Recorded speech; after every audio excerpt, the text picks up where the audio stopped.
Welcome back to Nick Lenz's Comic Corner Classic Non Classics.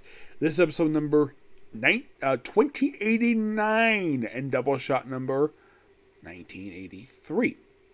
I have two Marvel trades. First one is actually released, I believe this was released about 2018, I think it was. 2018, I think it was. Yes, 2018. We have Wolverine and the Infinity Gauntlet. Now, here's the thing. This actually is a follow-up to another miniseries I have reviewed. The Return of Wolverine by Charles Shaw. And you're probably thinking, does Charles Shaw write this book? Nope. It's Gary Duggan. You're thinking, really? Gary Duggan? Wasn't he writing Deadpool this period of time? He was actually wrapping up his run for Deadpool around this time. So, mostly put this miniseries to pick up exactly where the miniseries left off. Wolverine arrives at the Xavier Institute, which, by the way, at this period of time was headquartered in Central Park. Yes, that was something that was explored in pages X-Men Gold. It was afterwards of Inhumans vs. X-Men, which was basically a mini series that, from what I can tell, it was not really a crossover anybody wanted. Though at least got handed to the writers of that book, at least it's not as polarizing as Avengers vs. X-Men. That was more polarizing than that. And of course, there was accusations at that point in time where people were accusing Marvel of having the humans replace the X-Men because of their push they had to get from 2013 to 2018. Basically, this crossover that practically ended that particular period of time.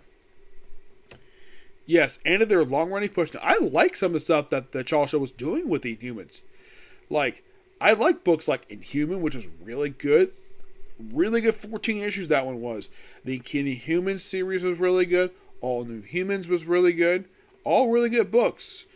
It just that some people didn't care because people wanted the X-Men, not the Inhumans.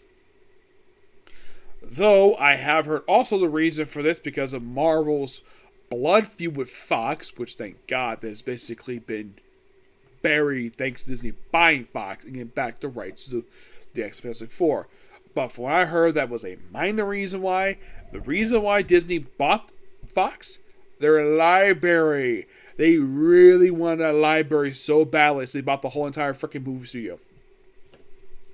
But enough of that about the whole thing. Now, this book is set, I think it was set just after the events of X-Men Assembled, where the Xavier suit basically blew up because Wolverine's arriving back at the Jean Grey supposed to be Jean Grey School of Higher Learning. Jean Grey. And it turns out just an illusion caused by Loki. And of course, Loki's here, and Wolverine asks him the obvious question. What are you doing here, and what happened to the X-Men? And Loki's like, I had nothing to do with this at all, which is definitely true.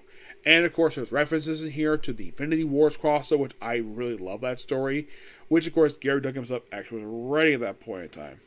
Yes, he was. The references that mostly put just Wolverine against hands, Infinity Gauntlets. This sort of is a side story. It's that one you can think of it as. I just hit 10,000 steps. Yep. So it's mostly like a side story for that one. But what does this lead to? Well, a couple things. Well, when this miniseries wrapped up, Wolverine next appeared in pages of A Kidney Accident by Matthew Rosenberg. He became the sole writer of issue 11, and the book ended with issue 22.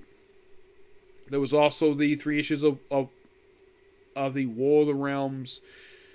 I think it was War of the Realms and Kidney Accident, which that was also kind of part of the number, which that was kind of weird. Which is also written by Matthew Rosenberg as well. And those 3 issues took place between issues 15 and 16 of that run. Yeah, so this is set before Wolverine joined up with Cyclops. And, he gets also a solo feature in Marvel in the briefly revived Marvel Comic Presents called Wolverine, the Daughter of Wolverine, which is an excellent storyline. Which, I'll get to one in a minute. But this book is really good. I thoroughly enjoyed it. It felt as a pretty good follow-up to it. There's also stuff here with a Phoenix Wolverine, artwork by Anthony McDonald, which is really good. The covers by Gustavo Kamikaze, Robert G. and Dean White. You gotta love this interior artwork. It's really freaking good. Yep. But damn good stuff here. And the stuff here with Satari in here. Just a lot of fun here. I think Duncan was definitely a good choice to write this miniseries. But now, I did hear a rumor at that point in time. Of course, this was just about 4 years ago, I think it was now. Where initially Wolverine was supposed to get an ongoing series at that point in time. But I'm not sure exactly what happened. Either they changed their plans and basically put whatever Wolverine solo stories they were published that period, they just dumped them in Marvel Comics Presents, and the book got canceled 9 issues. And then Wolverine did get an ongoing series, but not by Charles Shaw, by Ben Percy. And in my opinion, is still currently one of the best X-Titles published right now. I've not heard anything bad about this book at all. No, the Ben Percy does a great job with that book, and X-Force is really good as well. Also by Ben Percy, which also features Wolverine. But yeah, just another really good Wolverine miniseries. It's strange though. Wolverine got 2 miniseries, got featured Marvel Comics Presents, and I'm like, really? That's all that?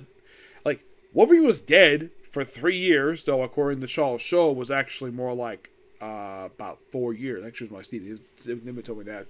Yeah, about 4 years.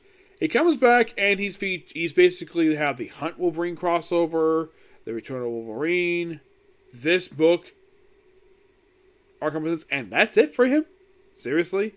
Yeah, it's like Marvel didn't want to do much with him, and all of a sudden, now we got an ongoing series to take the Krakatoa stuff. Which, by the way, that book has very little to do with Krakatoa. And you know the strange thing is about that book? It was part of the X Swords crossover. It was not part of the Hellfire Gala crossover. Yes, it was the only title of the X books not part of that crossover. Nope. Alright, next up is... I initially thought it was just a regular mini-series, but nope. It just is a reprint series collect and trade. We have the Elektra Saga by Frank Miller and Klaus Johnson. What is this book, you might ask? This whole 4-issue miniseries reprints all the stories of Elektra from the pages of Daredevil by Frank Miller. From her debut, 168, her death in 181, which was double-sized issue, and of course, a revival. That's mostly what this is. Is this good? Yes. Yes, it's really good.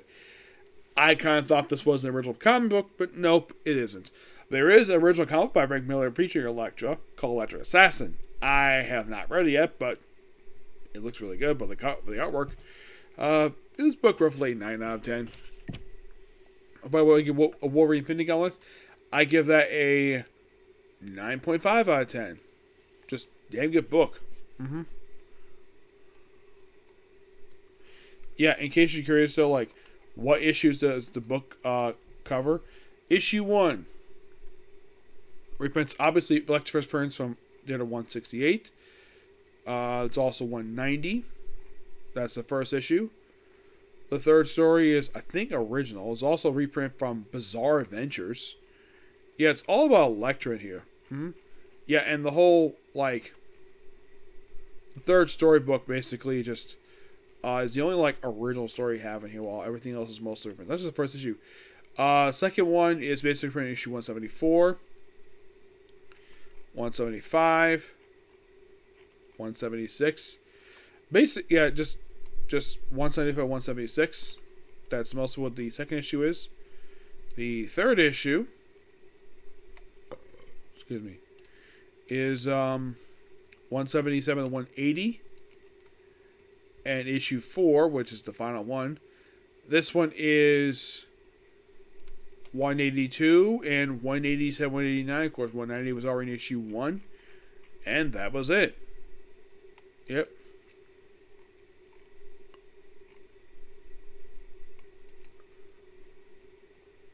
Still really good stuff here, and I thoroughly enjoy it. Okay, so that's pretty much it for the particular review. Next up is going to be Case Closed. And yeah, one more comic corner. And then after that, hopefully I get a chance to do the Thomas Nagra. Okay, next video. Bye.